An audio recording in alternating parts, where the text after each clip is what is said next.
একটাই কথা বলবো, আজকে আমরা সবাই মিলে অঙ্গীকারবদ্ধ হয়েছি বিষ্ণুপুর থেকে একটাও ভোট বিজেপি পাবে না, এটা আমরা অঙ্গীকারবদ্ধ। ঠিক আছে, এই এলাকায় একটাও যেন বিজেপি সিট না পায় সেটাই এই জায়গা থেকে অঙ্গীকারবদ্ধ হন। কেন বলছি, দুদিন আগের অভিজ্ঞতা বলি, যেটা জেলা প্রেসিডেন্ট বললেন। আমরা ত্রিপুরা যাচ্ছি, ছোট্ট একটা কাপ কেক কিনেছিলাম। সেই কাপ কেক শুধুমাত্র নিজের পেট ভরাবো বলে কাপ কেকটা কিনেছিলাম আমি। দোষটা ছিল আমার, 30 টাকার কাপ কেক, সেটাতে নজর লেগে গেল তাদের। কেন খেলাম, কেন খাওয়ালাম? তো তারা যদি ক্ষমতায় আসে, তাহলে আপনি আপনার বাড়িতে কি খাচ্ছেন, আপনার ছেলে মেয়েকে কি খাওয়াচ্ছেন, তার উপরও নজর পড়ে যাবে। বিজেপির নেতাদের অবস্থাটা হচ্ছে এইটা। তো সেই জায়গা থেকে আমাদেরকে লড়াই করতে হবে।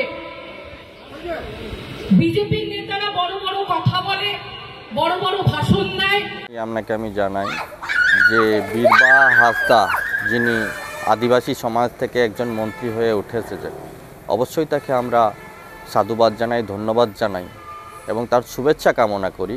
কিন্তু এর সাথে সাথেই আমার মনে হয় তিনি একজন আদিবাসী সমাজের যেহেতু মহিলা আগে এবং সমগ্র ভারতবাসীর একজন তিনি নাগরিক, তার আদিবাসী সমাজের যখন এমপি মাননীয় খগেন মুর্মু মহাশয় যখন আহত হচ্ছেন, তার নেত্রীর গুন্ডা বাহিনী যখন তাকে আহত করছেন, তাকে মেরে ফেলার চেষ্টা করছেন, সেই সম্বন্ধে তো একটা কথাও বলতে দেখলাম না।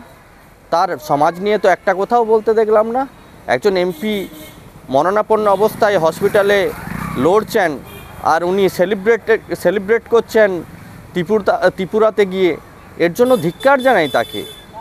আদিবাসী সমাজের মহিলা হিসাবে অবশ্যই তাকে সম্মান জানাই, কিন্তু তার নেত্রী তৃণমূল কংগ্রেসের একজন তিনি যেহেতু মন্ত্রী, তার জন্য তাকে ধিক্কার জানাই। তিনি আদিবাসী সমাজের হয়ে বলছেন না।